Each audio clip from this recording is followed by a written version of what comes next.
हरे Krishna. Pure veg वैराधिका kitchen में आपका स्वागत है। मैं ललिता देवी दासी।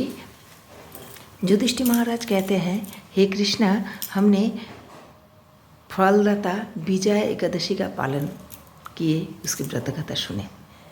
हमें अभी शुक्ल पक्ष की जो एकादशी है उसकी विधान बताइए। श्री कृष्ण बोलें, हे महाभाग युधिष्ठिर, মানধাতার প্রশ্নের উত্তরে মহাত্মা বৈশিষ্ট্য এই একাদশীর মহিমা কীর্তন করলেন। আপনার কাছে তা আমি কীর্তন করছি। এই একাদশীর নাম আমলকি একাদশী। বিষ্ণুলোকে প্রদানকারী রূপে এই বৃক্ষের একাদশীর বিশেষভাবে মনমানিত। একাদশীর দিন আমলকি বৃক্ষের নিচে রাত্রি জাগরণ করলে কয়েক হাজার गाभिदानेर फल लाभ है। भगवान श्री कृष्ण युधिष्ठिर महाराज से कहते हैं, हे पांडुनंदन, ब्रह्मा की जो एक दिन है, दिन में उनका सृष्टि होती है और रात्रि में विलय प्रलय होती है, विलीन हो जाते हैं।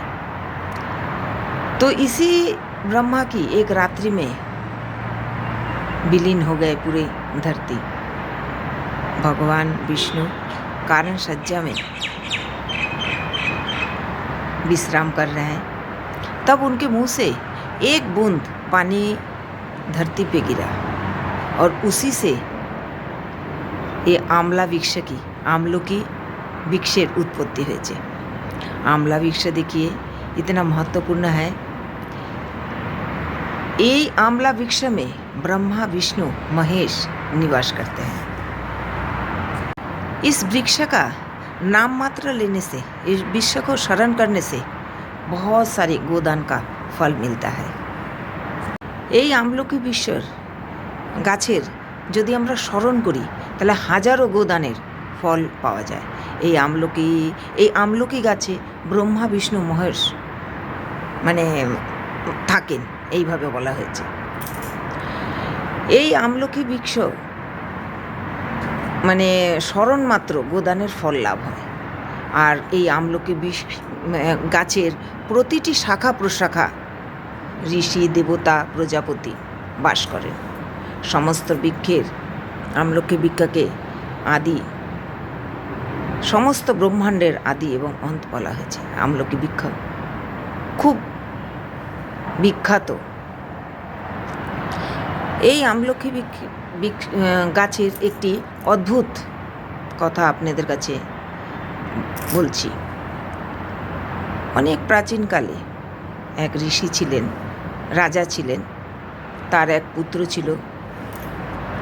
রাজার পুত্রের নাম পাশবিন্দু। অত্যন্ত শক্তিশালী রাজার ছেলে, ঐশ্বর্যদায়িনী আর খুব সুনিপুণ।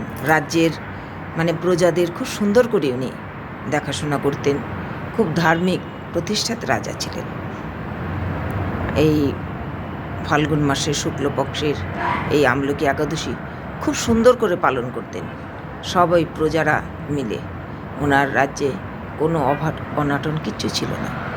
একদিন এই আমলকির ব্রত করে সবাই আমলকির ব্রত কথা শুনছেন, তখন ওখানে একটা वैद এই যে शिकार टिकार करे, ये जो शिकार उकार करते हैं, एक वैद वहाँ आके उपस्थित हुए और वैद ने আমলকি एकादशी का व्रत का पूजा बहुत ध्यान से सुना, देखे और एकादशी के व्रत कथा भी बहुत ध्यान से सुना।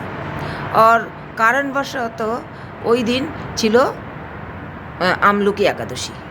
सारा दिन वैद ने कुछ नहीं खाया और रात्रि भी गाना नित्य जागरण में उसके दिन व्यतीत हुआ। जैसे अपने मन से नहीं, वैसे ही इसका আমলকি व्रत का व्रत किए। तो जब उसकी मृत्यु हुई तब उसने बहुत बड़े एक राजा के घर में जन्म लिए। राजा के घर में जन्म लेके बहुत धन दौलत से परिपूर्ण थे। एक दिन वो वैद जो है राजा के रूप में जन्म लिए थे, एक শিকার করনে কে লিয়ে গেছে। ওই যে বেদ ওই আমলকির ব্রত কথা শুনে এক রাজার ঘরে জন্ম নিল। তখন वो शिकार करते गल बने और वन में शिकार करने के लिए गया तो मतलब मार्ग भ्रष्ट होकर बहुत गभीर जंगल में चले गए। और যখন ওখানে গেছে তো মানে পথ হারিয়ে গভীর জঙ্গলে চলে গেছে। तो उसको बहुत सारे मतलब जानवर आके मारने लगे। तो मतलब वो बहुत भयभीत हो गया और अचेत हो गया। तब उसके शरीर से एक नारी मूर्ति, उसके शरीर से ज्योति निकल के एक नारी मूर्ति निकली और जो वही पशु पक्षी को मार दिए। तब उसका जान मतलब बचाए। तब जब उसको होश आया उसने बोला कैसे मैं तो मेरे आसपास तो बहुत सारे जानवर थे, मेरे तो बचने का कोई नाम ही नहीं था। तब भगवान विष्णु ने उसको बताया कि अगले जन्म में तुमने जो आमलकी का व्रत किए थे और उसकी कथा सुने थे उसी का फल है। इस देखिए आमलकी व्रत की कितनी महत्व है। দেখুন রাজা তখন ভাবলো যে আর তো কোনো ক্ষমতা নেই। তখন উনি অচেত হয়ে পড়লেন। তখন ওনার রাজার শরীর থেকে এক অলঙ্কার ভূষিতা এক পরম সুন্দরী স্ত্রী মূর্তি আবির্ভূত হলেন। মহাশক্তিধারিণী ওই নারী অল্প সময়ের ভেতরেই সেই পশুদের মেরে রাজাকে ওর বিপদ থেকে বাঁচালেন। রাজার যখন জ্ঞান ফিরে এলো তখন বলল আরে এই কি, এত হিংস্র জানোয়ার সব আমাকে খাওয়ার জন্য উদ্বিগ্ন ছিল, ওরা কোথায়, কি করে আমি বাঁচলাম? রাজা একদম আশ্চর্য হলেন। এমন সময় দৈববাণী হলো ভগবান কেশব ব্যতীত শরণাগতকে রক্ষা করার জন্য আর কে আছে, তিনিই শরণাগত পালক। দৈববাণী শুনে রাজা নিজের ঘরে ফিরে এলেন। তারপর প্রজাগণদের সাথে মহাসুখে ইন্দ্রের মতো নির্ঘুষ্ট রাজ্য ভোগ করতে লাগলেন।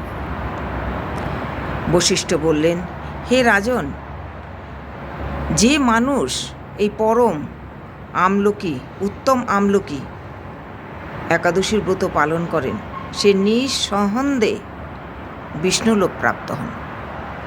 সেই জন্যই আমাদের সবাইকে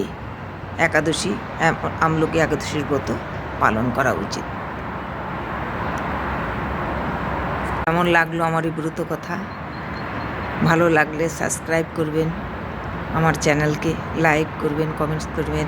कैसी लगी मेरी ये व्रत कथा? अगर अच्छा लगे तो ज़रूर सब्सक्राइब कीजिए मेरे चैनल को, लाइक कीजिए, कमेंट्स कीजिए। और सबसे मैं ये कहूँगी आमलकी व्रतों का ज़रूर पालन कीजिए। हरे कृष्णा।